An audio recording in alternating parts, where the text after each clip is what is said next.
సహోదరి సహోదరులారా, ప్రభువైన యేసుక్రీస్తు నామములో హృదయపూర్వక వందనాలండి. ముందుగా ఇంత మంచి సమయాన్ని ఇచ్చిన తండ్రి అయిన దేవునికి ప్రభువైన క్రీస్తు ద్వారా కృతజ్ఞతాస్తుతులు చెల్లిస్తున్నానండి. అందరూ బాగున్నారండి. వాక్యం చదువుకొని ప్రార్థన చేసుకున్న తర్వాత ఆటోలోనికి వెళదామండి. యోహాను గారు రాసిన సువార్త 17వ అధ్యాయం 4వ వచనం, 3వ వచనం చదువు. అద్వితీయ సత్యదేవుడు అయిన నిన్నును నీవు పంపిన యేసుక్రీస్తును ఎరుగుటయే నిత్య జీవం చేయుటకు నీవు నాకిచ్చిన పని నేను సంపూర్ణంగా నెరవేర్చి భూమి మీద నిన్ను మహిమపరిచితిని. ప్రార్థన చేస్తాను.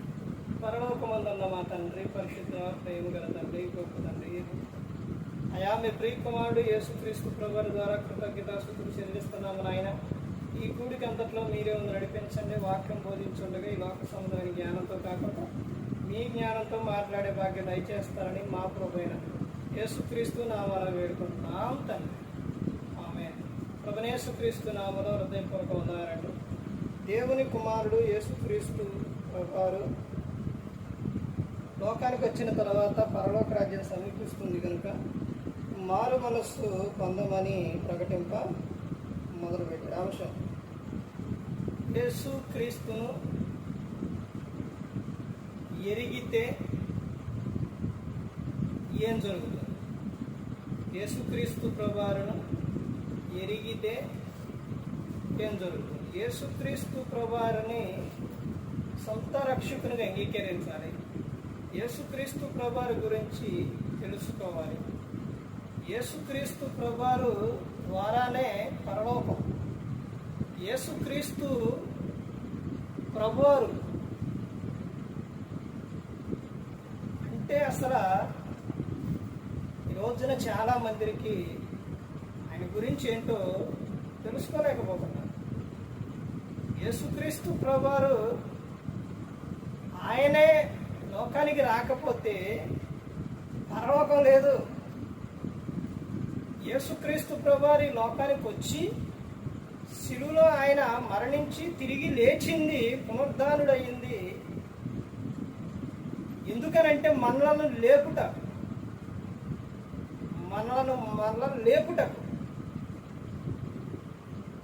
యేసుక్రీస్తు ప్రభువును నువ్వు ఎరిగితే ఏంటో తెలుసండి? ఏం జరుగుతుంది? యేసుక్రీస్తు ప్రభువును నువ్వు ఎరిగావా? అంగీకరించావా?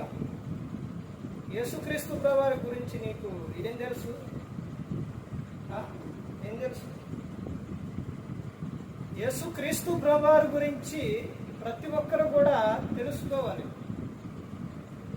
ఆయన లోకానికి వచ్చినది తన ప్రజలను రక్షించుటకు. యేసుక్రీస్తు ప్రభువు శిలువలో మన కోసం ప్రాణం పెట్టింది మన పాపాలని, మన అపరాధముల చేత, పాపముల చేత చచ్చిపడి ఉన్నప్పుడు ఆయన క్రీస్తుతో కూడా మనలను లేపాడు.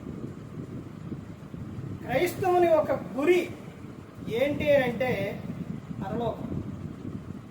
ఆ పరలోకం నీకు నాకు కావాలి అని అంటే ఏం చేయాలి?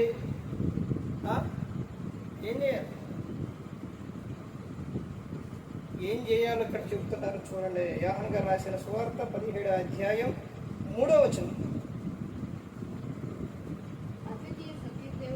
అద్వితీయ సత్యదేవుడు అయిన నిన్నును నీవు పంపిన యేసుక్రీస్తును ఎరుగుటయే నిత్య జీవం. నిత్య జీవం కావాలి అని అంటే, పరలోకం కావాలి అని అంటే ఏం చేయాలంట? యేసుక్రీస్తుని ఎరగాలి. ఎరగడం అంటే ఏంటి? ఆయన గురించి తెలుసుకొని ఉండాలి, తెలియాలి. నీకు ఒక వ్యక్తి గురించి తెలిస్తేనే మనం చెప్పగలుగుతాం. ఒక వ్యక్తి గురించి తెలియకపోతే చెప్పలేము. ఒక వ్యక్తి గురించి ఆ వ్యక్తి నాకు తెలుసు, ఈ వ్యక్తి నాకు తెలుసు, ఈ తెలుసు అన్నప్పుడు ఆ వ్యక్తి తెలుసు అంటే ఆ వ్యక్తి ఒక క్రియలు, ఆ వ్యక్తి ఒక జీవితం మొత్తం కూడా ఎరిగి మనం ఉంటాం. అదే ఇక్కడ చెప్తున్నారు. యేసుక్రీస్తు ప్రభువారి ఎరుగుడియే నిత్య జీవం. యేసుక్రీస్తు ప్రభువారి గురించి అంటే ఆయన ఈ లోకంలో ఎలా ఉన్నారు, ఎలా జీవించారు, ఏం చెప్పారు, అవన్నీ కూడా ప్రతి ఒక్కటి కూడా ఎరిగి ఉన్నారు. లేఖనాలు చెబుతున్నాయి ఎవరి గురించి? యేసుక్రీస్తు ప్రభువారి గురించి. అన్ని గ్రంథాల్లో కూడా ఈ లోకానికి ఒక వ్యక్తి వస్తారు, ఆయన పరిశుద్ధుడు, నీతిమంతుడు, ఆయన మనందరి కోసం ప్రాణం పెడతారని గ్రంథాల్లో రాసి ఉంటే ఆ వచ్చిన ఆయన ఎవరో తెలుసా? యేసుక్రీస్తు ప్రభువారు. ఆయన పరిశుద్ధుడు, ఆయన నీతిమంతుడు, అద్వితీయ దేవుడు, సత్యవంతుడు, ఆది సంభూతుడు, సర్వాధికారం ఉన్న ఆయన యేసుక్రీస్తు. ఆయనను నువ్వు ఎరిగితే నీకేంటంట? నిత్య జీవం. యేసుక్రీస్తు ప్రభువారు తండ్రి చెప్పిన పని సంపూర్తిగా ఆయన ఏం చేశారు? పూర్తి చేశారు. యేసుక్రీస్తును నువ్వు ఎరిగావా? ఆయన గురించి నువ్వు తెలుసుకున్నావా? ఆయన గురించి నువ్వు చెబుతున్నావా? నిత్య జీవం నీకు. యేసుక్రీస్తు అంటే ఏదో ఆయన ఈ లోకానికి వచ్చి ఆయన తగ్గించుకొని ఉంటే చాలా మందికి ఎలా అయిపోయారంటే చులకనగా అయిపోయారు. కానీ ఆయనలో శక్తి, పవర్ ఉంది. ఆయన పరలోకం ఇచ్చేది ఆయనే, పరలోకం చేర్చేది ఆయనే. ప్రార్థన తండ్రితో పరలోకమందున్న తండ్రిని మొదలుపెట్టి చివరన యేసుక్రీస్తు నామమున వేడుకుంటున్నావు, అడుగుచున్నావని కనుక నువ్వు చెప్పకపోతే ఆ ప్రార్థన తండ్రి యొక్క ఎల్లదు, చేరదు. అపవిత్రాత్మ, దెయ్యాలు, ఇవన్నీ ప్రతి ఒక్కటి కూడా యేసుక్రీస్తు నామం చెబితే గజగజగజగా వణికిపోతుంది. ఎందుకనంటే ఆయనలో శక్తి ఉంది, ఆయనలో పవర్ ఉంది, ఆయన పరిశుద్ధుడు, ఆయన నీతిమంతుడు, లోకాన్ని రక్షించడానికి వచ్చిన లోక రక్షకుడు యేసుక్రీస్తు. కానీ ప్రతి ఒక్కరు గమనించుకోవాలి, ఏ ఒక్కరు కూడా నశించి నరకానికి వెళ్ళిపోకూడదని. యేసుక్రీస్తు ప్రభువారు ఈ లోకానికి వచ్చి మనందరి కోసం శిలువలో తన ప్రాణాన్ని పెట్టగలరు. మరి ఈ విధంగా నిలబెట్టి మాట్లాడించిన తండ్రి దేవునికి కృతజ్ఞతాస్తుతులు చెల్లిస్తూ ఇంతవరకు శ్రద్ధగా ఉన్న మీకు ప్రభు పేట నా హృదయపూర్వక వందనాలు చెల్లిస్తూ ఈ మాటను ముగిస్తున్న అందరికీ వందనాలు.